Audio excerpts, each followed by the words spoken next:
కుల రాజకీయాల ప్రభావం ఏపీలో చాలా ఎక్కువ. ఏపీలో కుల రాజకీయం గురించి, కులాల ప్రభావం గురించి ప్రత్యేకించి చెప్పనక్కర్లేదు. ఎందుకంటే ప్రస్తుతం భారతదేశంలో ఏ రాష్ట్రంలో లేని విధంగా ఏపీలో కులాల రాజకీయం కొనసాగుతోంది. కులం ఆధారంగా ఓట్లు వేసేవారు కోకొల్లలు. అంతేకాదు పార్టీల అధిష్టానాలు కూడా తమ తమ కులాలకే ఎక్కువ ప్రాధాన్యత ఇస్తుండడం గమనించొచ్చు.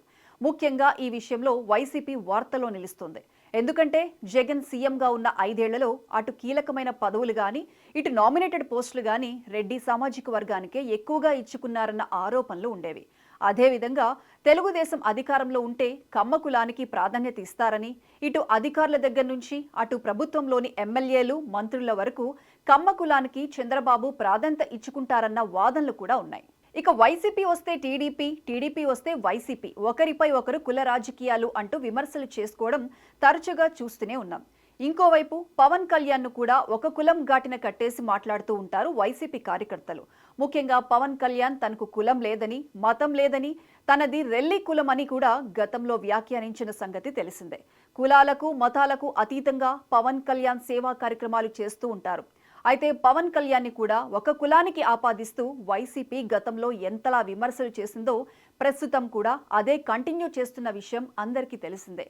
ఇలా తెలుగుదేశం, వైసీపీ, జనసేన ఈ 3 పార్టీలపై తరచుగా కులానికి సంబంధించిన కామెంట్స్ వినిపిస్తుంటాయి. ఏపీలో వెనుకబడిన తరగతులు సంఖ్యాపరంగా ఎక్కువగా ఉన్నా రాజకీయ ప్రాతినిధ్యం తక్కువగా ఉంది. 2024 ఎన్నికల్లో బీసీలకు తగినంత టికెట్లు ఇవ్వలేదని విమర్శలు వచ్చాయి. అంతేకాదు అతి తక్కువ జనాభా ఉన్న రెడ్డి, కమ్మ కులాలకు వారి దామాషా కంటే ఎక్కువగా సీట్లు ఇచ్చాయి పార్టీలు. జగన్ అయితే రాయలసీమలో అత్యధికంగా ఉన్న బలిజలను కాకుండా దాదాపు మొత్తం సీట్లన్నీ రెడ్లకే ఇచ్చారు. ఇక చంద్రబాబు కూడా కమ్మవారి జనాభాకు మించి టికెట్లు ఇచ్చారన్న విమర్శలు ఎదుర్కొన్నారు. ఇక అటు జనసేన విషయంలో కూడా మంత్రి పదవులు తీసుకున్న పవన్, కందుల దుర్గేష్ ఇద్దరు కాపు సామాజిక వర్గానికి చెందినవారే అని, ఇతర కులాలకు ఛాన్స్ ఇవ్వలేదని ఆరోపణలున్నాయి. నేడో రేపో నాగబాబుకు మంత్రి పదవి వస్తే 3 మంత్రి పదవులు కాపులకు ఇచ్చుకున్న పార్టీగా జనసేన ఉంటుందని ఇప్పటికే సోషల్ మీడియాలో విమర్శలు మొదలయ్యాయి కూడా.